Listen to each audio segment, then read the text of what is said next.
আসসালামু আলাইকুম। আমি জিলান আল জোহা বর্তমানে অধ্যয়নরত আছি বগুড়া আজিজুল হক কলেজে একাদশ শ্রেণীতে মানবিক বিভাগে। তো আজকে আমি আরও একটি ভিডিও নিয়ে হাজির হয়ে গেলাম। গত ভিডিওতে আমি এসএসসি 26 ব্যাচকে নিয়ে বানিয়েছিলাম। সেখানে আমি এমসিকিউ সিকিউ অনেক বিষয় নিয়ে কথা বলেছিলাম। তো আজকের ভিডিও এমসিকিউ নিয়ে হতে যাচ্ছে।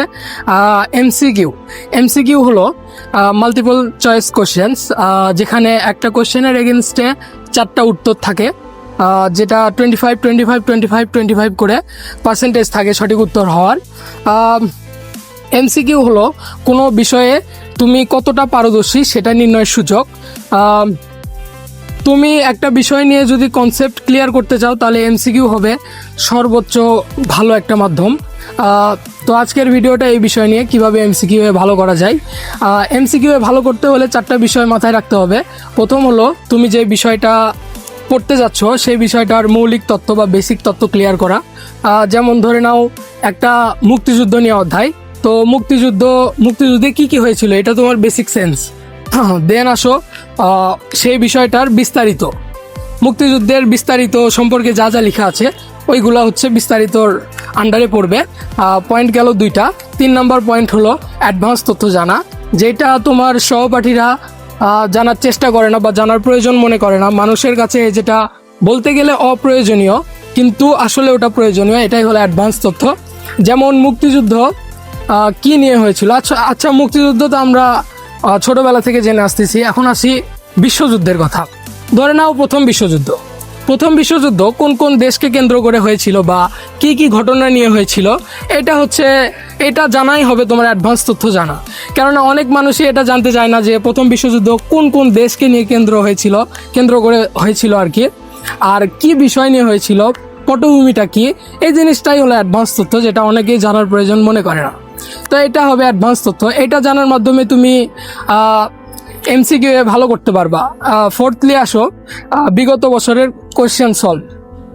এই কোয়েশ্চেন সলভ এই 4 নাম্বার পয়েন্টটা খুবই হেল্পফুল হবে এমসিকিউ এ ভালো করতে হলে। কেননা বিগত বছরের কোয়েশ্চেন সলভ করলে তুমি বুঝতে পারবা যে কোয়েশ্চেনগুলো কোন ধাঁচে হয় আর কি, কেমন ট্রিকি হয়, কোন প্যাটার্নে হয় আর কি। এই প্যাটার্নটা যখন তুমি ধরতে পারবা তখন ইজিলি ওই কনসেপ্টটা আরো ভালো করে পড়তে পারবা। তো এই 4টা স্টেপ ফলো করলে আশা করা যায় এমসিকিউ ভালো করতে পারবা। এরপরে আসি এক্সাম হলে গিয়ে নার্ভাসনেসে অনেক সময় এমসিকিউ এর কোশ্চেনের উত্তরগুলা মাথায় আসে না, তখন যেটাতে আসতে হবে সেটা হলো অপশন টেস্ট। অপশন টেস্টে 4টা অপশনের এগেনস্টে তুমি বুঝতেই পারবা 2টা অপশন আগের থেকেই হবে না। যখন এক্সামিনাররা কোশ্চেন সেট করে, যখন প্রশ্নকর্তারা কোশ্চেন সেট করে, তখন তারা এমনভাবে কোশ্চেনগুলো সেট করে যেটা 2টা অপশন কনফিউজিং হবে এবং 2টা অপশন এমন দিবে তারা যেটা হবেই না, এটা তুমি পড়লেই বুঝতে পারবা। তো 2টা অপশন বাদ দিলা এবং 2টা অপশন 50-50। তুমি তো পড়ছো বাট নার্ভাসনেসে তুমি ভুলে গেছো আর কি। তুমি যদি পড়ে থাকো তাহলে তুমি ওই 50-50 থেকে একটা কারেক্ট অ্যান্সার বের করতে পারবা কিছুক্ষণ সময় নিয়ে।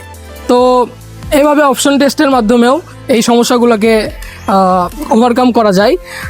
এছাড়া 4টা যে পয়েন্টের নিয়ে কথা বললাম, এই 4টা পয়েন্ট তোমার এমসিকিউ পরীক্ষায় ভালো করতে বা টপ করতে খুবই হেল্পফুল হবে। আর এই ভিডিওটা কোনো স্পেসিফিক ক্লাস বা স্পেসিফিক স্টুডেন্টদের জন্য না, আসলে এমসিকিউ প্যাটার্নের পরীক্ষা জীবনের প্রায় প্রত্যেকটি পরীক্ষাতেই লাগে। সো এই ভিডিওর অডিয়েন্স সবাই বলতে পারো। তো আমি যে 4টা পয়েন্টের কথা বললাম এই 4টা পয়েন্ট জীবনে কাজে লাগিও, আশা করা যায় এমসিকিউ এ ভালো করতে পারবা। তো আজকের ভিডিওটা এই পর্যন্তই।